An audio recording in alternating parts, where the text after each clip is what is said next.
Kabar ini, kabar terkabar.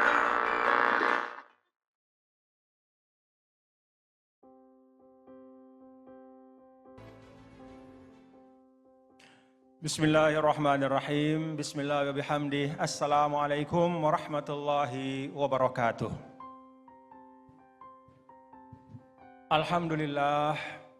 Alhamdulillahirabbil alamin. Wassalatu wassalamu ala sayyidil mursalin wa ala alihi wa sahbihi ajma'in. Amma ba'du. Selamat malam dan salam sejahtera untuk kita semua. Yang saya hormati dan saya muliakan para tokoh bangsa, para pemimpin kita semua yang hadir di tempat ini. Ada Bapak Menteri Agama Republik Indonesia, sahabat saya Gus Yakut, ada Al-Mukarrom Ustadz Das'ad Latif, dai kita yang selalu kita rindukan khutbah-khutbah dan tausiahnya, para menteri yang sebagian diwakili oleh staf yang hadir juga pada kesempatan ini, para kepala daerah, para tokoh umat yang tidak dapat saya sebutkan satu persatu, semuanya saya hormati dan saya muliakan. Pak Usman dan teman-teman dari Muslim Choice yang saya banggakan. Pertama, Gus Yakut dan Bapak Ibu, saya betul-betul tidak tahu bahwa malam hari ini saya mesti bicara tentang hal-hal kebangsaan.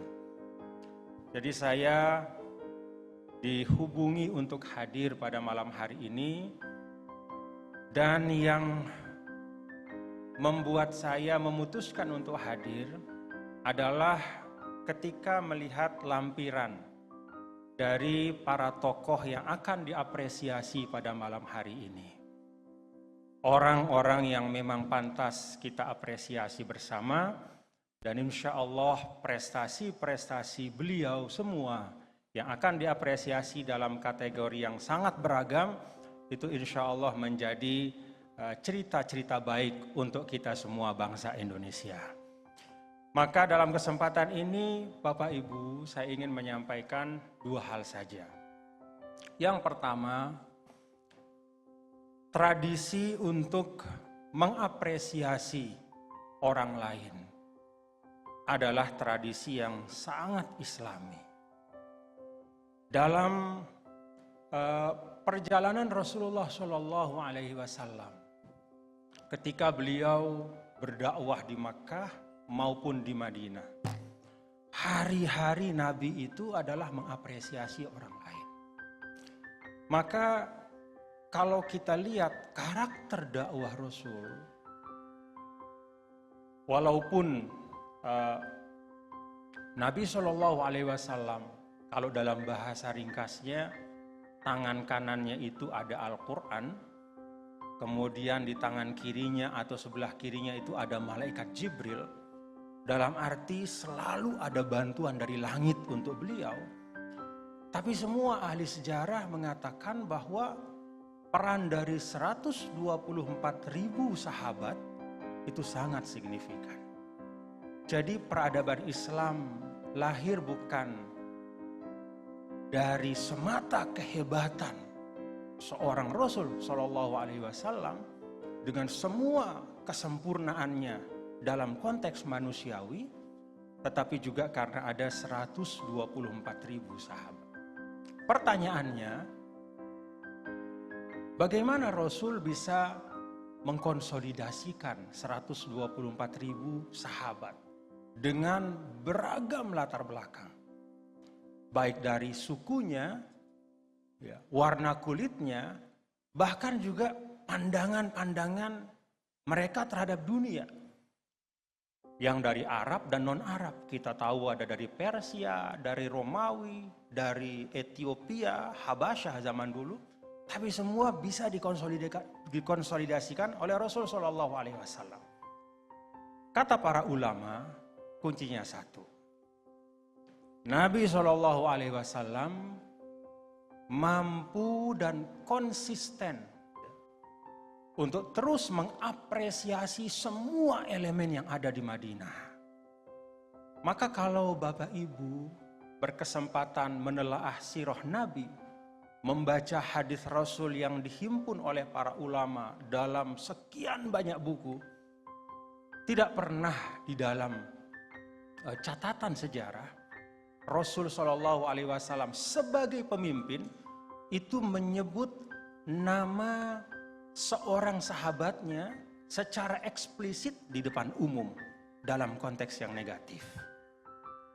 Tidak pernah ada sebutan sebesar apapun kesalahan seseorang lalu di depan umum dia dipermalukan. Itu nggak pernah ada. Tidak pernah ada hate speech di Madinah.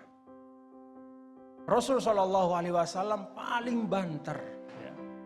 Kalau misalnya melihat ada perilaku yang memang sudah harus dikoreksi, maka beliau maksimal itu mengatakan ma balu aqwamin.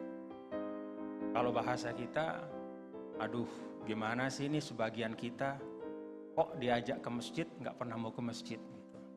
Kok diajak berjuang malas-malesan. Kok diajak rajin nggak pernah mau ikut. Itu maksimal. Tapi tidak pernah eksplisit.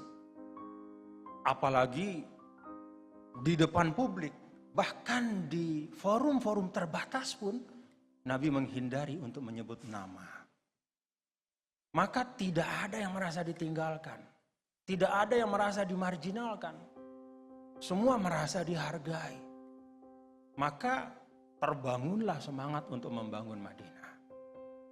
Jadi Madinah itu kalau kata Muhammad Haikal, salah satu karakternya adalah al-mahabbatus syamilah. Jadi ada gelombang cinta di Madinah itu. Karena itu saya mengajak kita semua, mari kita bangun gelombang itu di Indonesia. Salah satunya adalah dengan kita memperbanyak apresiasi seperti ini. Untuk saling menghargai. Dan memang di dalam Islam mengapresiasi itu adalah sesuatu yang mulia. Bahkan Rasulullah SAW pun menyampaikan innallaha yuhibbu ayyara athara nikmatihi ala abdi. Allah itu suka kalau ada individu atau kelompok atau bangsa itu mampu menunjukkan nikmat Allah yang ada pada mereka. Jadi kalau kita maju, kita syukuri kemajuan itu. Tadi dalam pengantar disampaikan banyak negara yang bergelimpangan karena COVID, Indonesia masih survive. Dengan rahmat Allah dan dengan ikhtiar Bapak Ibu semua. Itu prestasi. Banyak negara yang mencatatkan pertumbuhan ekonomi negatif, bahkan berturut-turut. Sehingga masuk ke dalam jurang resesi. Indonesia alhamdulillah berkah dari perjuangan Bapak Ibu dan semua kita sebagai satu bangsa, itu mencatatkan salah satu pertumbuhan tertinggi bahkan di dunia. Alhamdulillah. Jadi yang ingin saya sampaikan yang pertama adalah kita ganti hate speech yang banyak mengkontaminasi ruang publik atas nama apapun. Entah atas nama politik, atas nama ras, atas nama bahkan ideologi. Hate speech ini kita hilangkan dari ruang publik, kita ganti dengan love speech. Bahasa-bahasa apresiatif, bahasa-bahasa kasih sayang, bahasa dulu seperti teladan kita, yang kalau kita lihat di sini ada kata Muslim choice, ya kita merujuk kepada Rasul. Ya. Apa sih keteladanan Rasulullah SAW? Apresiasi mutual, respect di ruang publik. Semua orang punya harkat, semua orang punya martabat, semua orang punya kehormatan. Dengan itu maka kita bangsa Indonesia juga akan menjadi bangsa yang dipenuhi dengan kesyukuran, kebaikan dan mudah-mudahan keberkahan.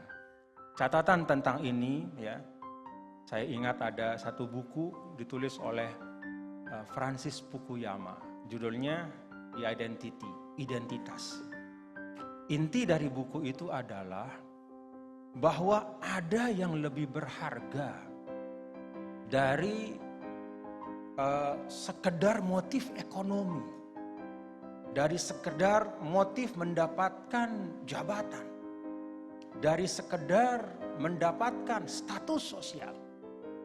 Sesuatu yang lebih berharga pada seorang manusia, kalau menurut beliau Francis Fukuyama, itu adalah harkat dan martabat kita sebagai manusia. Karena itu ketika ada di antara kita yang merasa martabatnya terhina, atau ada satu kelompok yang merasa marwahnya tersakiti, maka itu bisa menjadi awal dari masalah yang sangat panjang. Agenda kita menurut saya adalah yuk kita sama-sama menjaga marwah kita. Baik secara individual maupun kolektif, semua elemen kita yang tumbuh hidup di Indonesia ini semua punya kehormatannya yang harus kita jaga dan kita apresiasi timbal balik bersama-sama.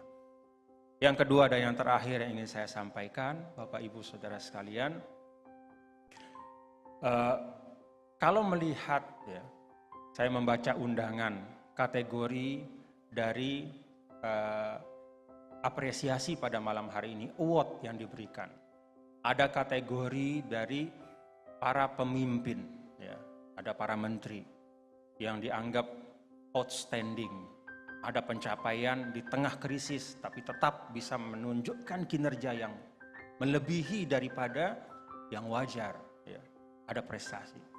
Ada kepala daerah, ada pimpinan BUMN, ada tokoh Al-Mukarram Kiai Dasat Latif, Dai, ada juga Tengku Wisnu, ya, anak muda. Yang semuanya bapak-bapak ini adalah tokoh umat, tapi juga tokoh bangsa. Yang ingin saya katakan, memanglah seharusnya kita sudah tidak boleh lagi mendikotomikan antara agenda keumatan dan agenda kebangsaan. Agenda kebangsaan itulah agenda keumatan. Agenda keumatan itulah agenda kebangsaan. Jangan sampai kita memformulasi agenda keumatan, ya, tetapi itu ternyata tidak inline, berjalan seiring dengan gerak bangsa kita. Kita merancang agenda yang kita sebut agenda keumatan, tetapi justru setback. Apalagi kalau itu menyentuh fondasi kita ber-Indonesia. Kita di Indonesia ini sudah menyepakati negara bangsa, konstitusional, ada dokumen metayuridis, Pancasila, Undang-Undang Dasar, yang perumusnya sebagian adalah ulama. Tapi kemudian kita, sebagian dari kita masih membangun satu agenda yang diametral dengan itu. Kita berjalan kemana, bangsa berjalan kemana. Tidak boleh terjadi dalam pandangan saya. Kenapa? Karena kalau bangsa kita berjalan ke satu titik tertentu dengan agendanya. Kita simak misalnya Bapak Presiden Jokowi bicara tentang hilirisasi industri. Bicara tentang digitalisasi aktivitas ekonomi dimulai dari UMKM dan seterusnya. Lalu kemudian kita membangun agenda keumatan yang terpisah dan terputus dengan apa-apa yang kemudian menjadi agenda kebangsaan. Nanti di ujung akhirnya banyak energi kita habis sebagai umat, tetapi ternyata kontribusi kita dan keterlibatan kita sebagai umat Islam itu tidak signifikan di dalam kemajuan atau di dalam bidang-bidang yang menjadi agenda utama bangsa tadi. Karena itu kalau misalnya secara sederhana ketika Presiden mengatakan hilirisasi, pertanyaannya adalah seberapa besar peran dari umat di dalam hilirisasi itu. Ketika Presiden mengatakan digitalisasi, apa peran kita di situ? Mari kita pastikan bahwa agenda Indonesia juga adalah agenda kita sebagai umat Islam. Insya Allah, kalau umat Islam kita semua bekerja dalam kerangka bahwa hubbul watan minal iman, bahwa Indonesia adalah amanah kita, bukan hanya sebagai warga negara, tetapi sebagai umat Islam. sebagai umat Rasulullah SAW yang diminta untuk menjaga kokoh kuat amanah yang ada, maka insya Allah 2045 Indonesia emas, kita saksikan bukan hanya pertumbuhan ekonomi yang membuat kita sampai pada 5 besar negara dengan ekonomi terbesar di dunia, tapi juga kita bisa menyaksikan middle class, kelas menengah muslim itu akan melejit tinggi dan akan mendominasi di Indonesia insya Allah. Mudah-mudahan ini 2 hal yang ingin saya sampaikan. Terima kasih, dan walaupun saya di sini tidak menerima award, tapi bahagia dan syukur saya itu tidak kurang-kurang dari Bapak Ibu semua. Karena bagi seorang beriman itu al-mu'min mir'atul mu'min.